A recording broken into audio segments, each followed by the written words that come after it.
Ration card धारकों के लिए बड़ी खुशखबरी। सरकार ने नए नियमों की घोषणा की है, जो जनवरी से लागू होंगे। इन बदलावों से लाभार्थियों को अतिरिक्त सुविधाएं और सब्सिडी मिलेंगी। नए नियमों का उद्देश्य गरीब और जरूरतमंद परिवारों को सीधे लाभ पहुंचाना और उनकी आर्थिक सुरक्षा बढ़ाना है। धान खरीदी की अंतिम तारीख 10 फरवरी तक। किसानों को अब इस तारीख तक अपने धान केंद्रों पर धान पहुंचाने का मौका मिलेगा।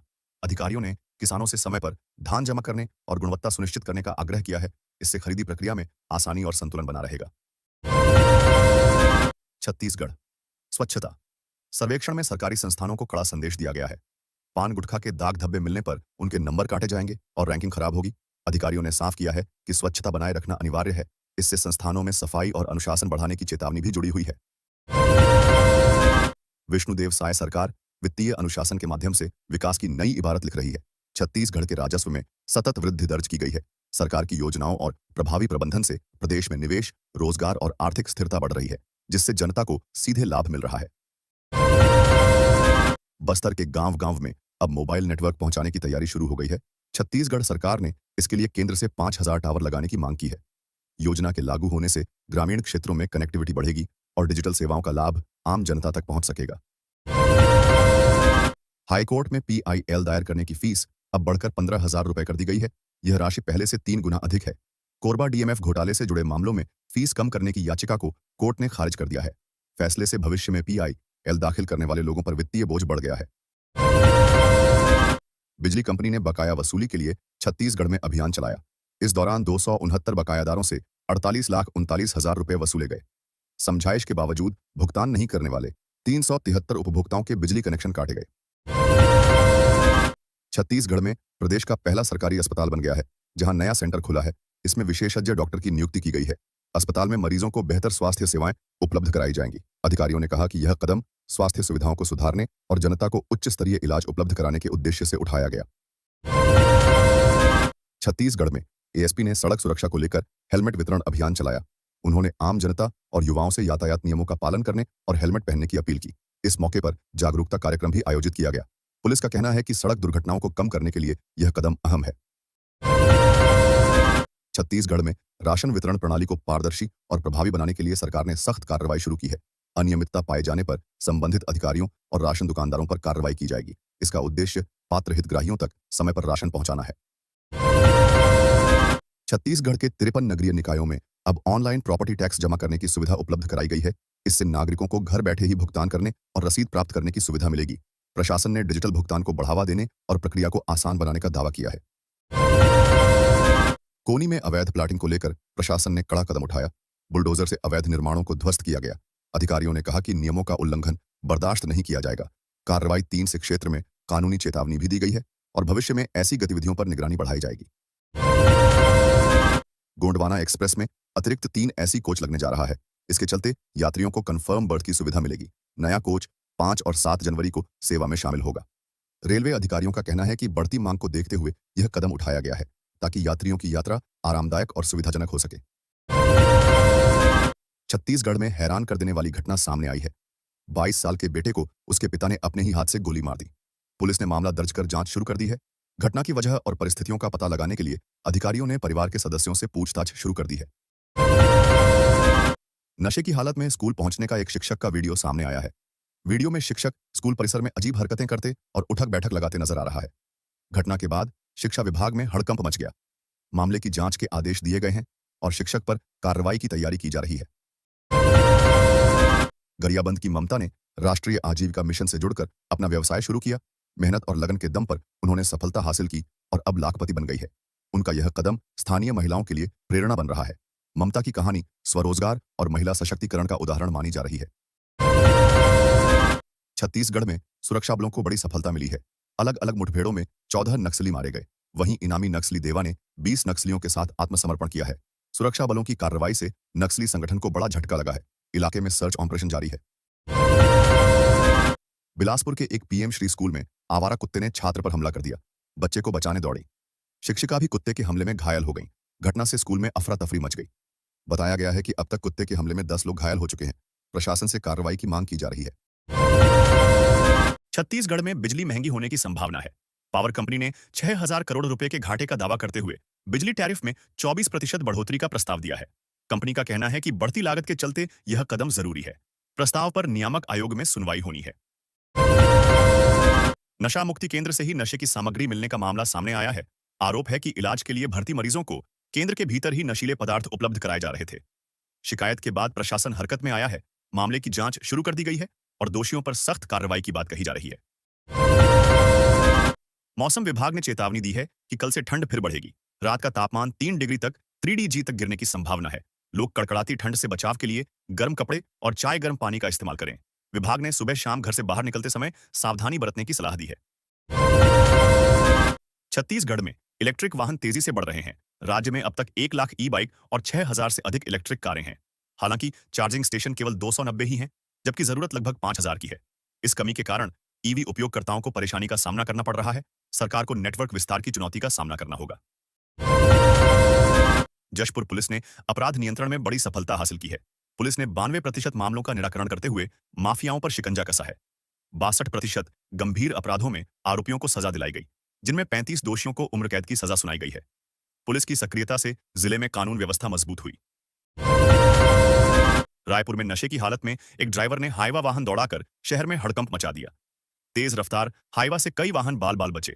सूचना पर पहुंची पुलिस ने ड्राइवर को पकड़ लिया। मेडिकल जांच में नशे की पुष्टि हुई है। आरोपी के खिलाफ मामला दर्ज कर कार्रवाई की जा रही है।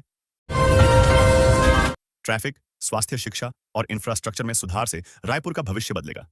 शहर में स्मार्ट सिटी योजनाओं और बेहतर सड़क, अस्पताल, स्कूल सुविधाओं से जीवन स्तर सुधरेगा। विशेषज्ञों का कहना है कि ये कदम निवेश और रोजगार बढ़ाने में भी मदद करेंगे। नागरिकों की सुरक्षा और सुविधा दोनों में सुधार की उम्मीद जताई जा रही है। खरीदी केंद्र पहुंचे जिपम अध्यक्ष साय ने किसानों से मुलाकात कर उनका फीडबैक लिया। उन्होंने खरीदी प्रक्रिया, गुणवत्ता और भुगतान में होने वाली समस्याओं को समझा। किसानों ने अपनी परेशानियां बताईं और सुझाव दिए। अध्यक्ष ने उनकी बातों को नोट किया और सुधार के लिए अधिकारियों को दिशा निर्देश देने का आश्वासन दिया। सीएएफ कैंडिडेट्स ने विधानसभा हाउस में डिप्टी सीएम का घेराव किया। वे अपनी समस्याओं और मांगों को लेकर नाराज थे। हंगामे के दौरान हाउस की कार्यवाही बाधित हुई। सुरक्षा बलों और सदस्यों की समझाइश के बाद स्थिति को नियंत्रण में लाया गया। मामला राजनीतिक हलचल बढ़ाने वाला बताया जा रहा है। छत्तीसगढ़ पीएसएससी घोटाले में बड़ा खुलासा हुआ है। जांच में सामने आया कि परीक्षा से पहले ही प्रश्न पत्र होटल पहुंच गया था। कोचिंग संचालक ने बारनवापारा में अभ्यर्थियों की तैयारी कराई थी। मामले में जांच एजेंसी ने करीब 400 पन्नों की 400 पेजेस की फाइनल चार्जशीट कोर्ट में पेश की है। जांच में कई अहम सबूत और नाम सामने आए हैं। छत्तीसगढ़ के स्कूल में छात्राओं को पर्यावरण संरक्षण और कानून की जानकारी दी गई। उन्हें प्रदूषण, जल जंगल जमीन की सुरक्षा और कानूनी नियमों के महत्व के बारे में जागरूक किया गया। कार्यक्रम में छात्राओं ने सवाल जवाब में हिस्सा लिया और नियमों का पालन करने का संकल्प लिया। यह पहल सामाजिक और पर्यावरणीय जागरूकता बढ़ाने के उद्देश्य से आयोजित की गई। बलरामपुर में फर्जी आंगनबाड़ी संचालित होने का मामला सामने आया। कलेक्टर ने जांच के बाद सही पात्र अभ्यर्थियों को नई नियुक्ति दी। जांच में कई लोग गिरफ्तार किए गए और उन्हें जेल भेजा गया। प्रशासन ने फर्जीवाड़े 3 में शामिल अन्य व्यक्तियों की भी तलाश शुरू कर दी है। जिले में इस कार्रवाई से सरकारी भर्ती में सख्ती बढ़ी है। डोंगरगढ़ खैरागढ़ जंगल में एक और तेंदुए की मौत हुई है। वन विभाग ने इसे प्राकृतिक कारणों से हुई मौत बताया है। हालांकि पिछले मामले की तरह इस पर भी विभाग की निगरानी और जांच पर सवाल उठे हैं। मामले का संज्ञान हाईकोर्ट ने लिया था। अब वन अधिकारियों की कार्रवाई और जांच प्रक्रिया पर नजर बनी हुई है। छत्तीसगढ़ के कोरबा में जर्जर पुल पर हादसा हुआ। स्कूटी पर सवार 3 युवकों में से एक की मौत हो गई, जबकि 2 साथी घायल हैं। जानकारी के अनुसार गड्ढों से बचते समय स्कूटी का संतुलन बिगड़ा और पुल की रेलिंग से टकरा गई। घायल युवकों को अस्पताल में भर्ती कराया गया है। अवैध धान की हेराफेरी के मामले में पटवारी को गिरफ्तार किया गया है। आरोप है कि आरोपी यूपी से धान लाकर छत्तीसगढ़ में बेचना चाहता था। पुलिस ने जांच के बाद उसे न्यायिक रिमांड पर जेल भेज दिया है। मामले की आगे की जांच जारी है और अन्य आरोपियों की पहचान के लिए भी कार्रवाई की जा रही है।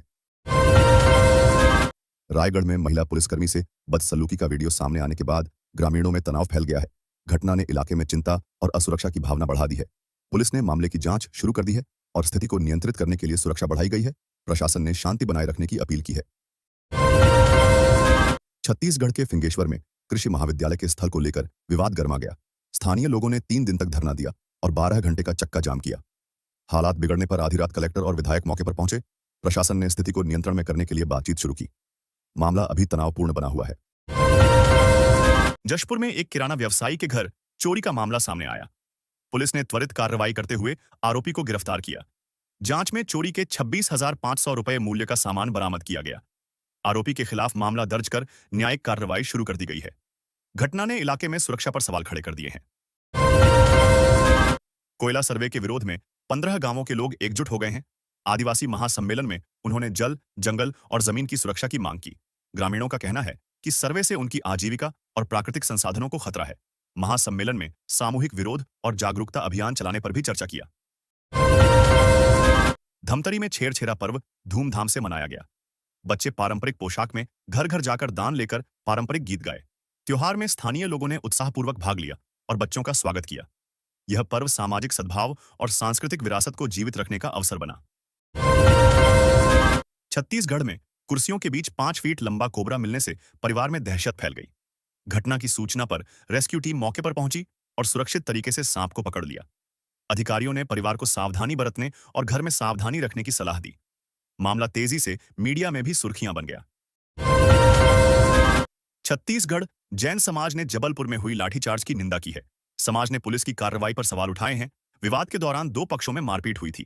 जैन समाज ने दोनों पक्षों से शांति बनाए रखने और कानून का सम्मान करने की अपील की है। अन्नपूर्णा मुहिम के तहत एक दृष्टिहीन युवक का इलाज कराया गया। साथ ही उसे और अन्य जरूरतमंदों को राहत सामग्री भी प्रदान की गई। मुहिम का उद्देश्य जरूरतमंदों को स्वास्थ्य और सहायक संसाधन उपलब्ध कराना है। कार्यक्रम में लोगों ने सेवा और सहायता के महत्व पर जोर दिया। छत्तीसगढ़ में शिक्षकों को टीएलएम सामग्री के माध्यम से बच्चों में दक्षता बढ़ाने पर प्रशिक्षण दिया गया। प्रशिक्षण में शिक्षकों को शिक्षण तकनीक और सामग्री के प्रभावी उपयोग के तरीके सिखाए गए। इसका उद्देश्य कक्षा में सीखने की गुणवत्ता सुधारना और बच्चों की समझ को मजबूत करना है। बालोद के टटेंगा में शिक्षण कार्यक्रम के माध्यम से विद्यार्थियों के आत्मविश्वास में बढ़ोतरी देखी जा रही है। शिक्षकों की मार्गदर्शना और सक्रिय कक्षा गतिविधियों से बच्चों में सीखने की रुचि और आत्मनिर्भरता बढ़ रही है। इससे उनकी शैक्षिक क्षमता और व्यक्तिगत विकास में सकारात्मक असर पड़ रहा है। छत्तीसगढ़ के पाटीकला में 5 एकड़ जमीन पर अवैध प्लाटिंग को ध्वस्त करने के लिए बुलडोजर चलाया गया। प्रशासन ने कहा कि नियमों का उल्लंघन बर्दाश्त नहीं किया जाएगा। कार्रवाई से क्षेत्र में कानूनी चेतावनी दी गई है और भविष्य में ऐसे अवैध निर्माणों पर निगरानी बढ़ाने का निर्णय लिया गया है। छत्तीसगढ़ के बस्तर में सुरक्षा बलों को निर्णायक कामयाबी मिली है। अलग अलग मुठभेड़ों में 100 घटनाओं में कुल 256 नक्सली ढेर हुए। सुरक्षा बलों की कार्रवाई से नक्सली संगठन को बड़ा झटका लगा है। जिले में शांति बनाए रखने और कानून व्यवस्था मजबूत करने के लिए अभियान लगातार जारी है। छत्तीसगढ़ के नगर कीर्तन में खालसा की वीर परंपरा देखने को मिली। कार्यक्रम में गतका प्रदर्शन ने लोगों का मन मोह लिया। श्रद्धालुओं ने कीर्तन में बढ़ चढ़कर हिस्सा लिया और परंपरा के सम्मान में उत्साह दिखाया। यह आयोजन धार्मिक भावनाओं और सांस्कृतिक विरासत को जीवित रखने का अवसर साबित हुआ। यूथ क्लब की बहुरूपिया स्पर्धा कल सुबह 10 बजे से आयोजित होगी। प्रतियोगिता में प्रतिभागी विभिन्न भूमिकाओं और अभिनय के माध्यम से अपनी कला दिखाएंगे। आयोजकों ने कहा है कि युवा उत्साहपूर्वक हिस्सा लें और दर्शकों को मनोरंजन का आनंद दें। स्पर्धा में विजेताओं को पुरस्कार भी दिए जाएंगे। छत्तीसगढ़ सरकार ने बोर्ड परीक्षा तक शिक्षकों की छुट्टियों पर रोक लगा दी है। इसका उद्देश्य परीक्षा के दौरान शिक्षकों की उपलब्धता सुनिश्चित करना और छात्रों को सुचारू रूप से पढ़ाई प्रदान करना है। अधिकारियों ने कहा कि केवल आवश्यक परिस्थितियों में ही छुट्टी की अनुमति दी जाएगी। इससे परीक्षा संचालन में व्यवधान नहीं आएगा। छत्तीसगढ़ के स्कूल में 9 तारीख को स्वर्ण जयंती महोत्सव मनाया जाएगा। इस अवसर पर स्कूल के छात्र छात्राओं को और शिक्षकों के लिए विशेष कार्यक्रम आयोजित किए जाएंगे। समारोह में सांस्कृतिक कार्यक्रम, प्रतियोगिताएं और पुरानी उपलब्धियों का स्मरण शामिल होगा। आयोजन का उद्देश्य शिक्षा और स्कूल की विरासत को सम्मानित करना है। छत्तीसगढ़ के रायगढ़ में महिला आरक्षक से बदसलूकी के मामले में 3 और आरोपी गिरफ्तार किए गए हैं। पुलिस ने आरोपियों को न्यायिक रिमांड पर जेल भेजा है। मामले की जांच अभी जारी है और सभी पक्षों से पूछताछ की जा रही है। प्रशासन ने कानून व्यवस्था बनाए रखने और सुरक्षा सुनिश्चित करने का आश्वासन दिया है। छत्तीसगढ़ के मुख्यमंत्री ने राष्ट्रपति द्रौपदी मुर्मू से मुलाकात की। उन्होंने राष्ट्रपति को आगामी बस्तर पंडुम 2026 कार्यक्रम में मुख्य अतिथि के रूप में आमंत्रित किया। मुख्यमंत्री ने कहा कि यह आयोजन छत्तीसगढ़ की सांस्कृतिक विरासत और आदिवासी परंपराओं को उजागर करने का महत्वपूर्ण मंच होगा। सुरक्षा बलों ने मुठभेड़ में 14 नक्सलियों को न्यूट्रलाइज कर बड़ी सफलता हासिल की है। छत्तीसगढ़ के डिप्टी सीएम साव ने कहा कि देश जल्द ही नक्सल मुक्त होगा। सुरक्षा बलों की कार्रवाई से नक्सली संगठन को बड़ा झटका लगा है। जिले में शांति और कानून व्यवस्था बनाए रखने के प्रयास जारी।